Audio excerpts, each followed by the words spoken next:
talaga magmatama-tama ito.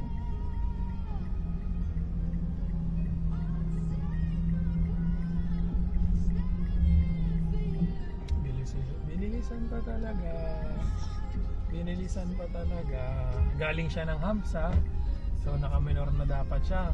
Hinabol niya para hindi ko siya maunahan. Tama. Totoo nga ang hinala ko. Hindi ako maaaring magkamali. Isa ka nga palang kupal. Kupal ka ba? Alam mo yung mindset na yun na isang sasakyan lang naman yung mauuna sa'yo, ba't hindi mo pa pagbigyan? Huwag kayo iiyak.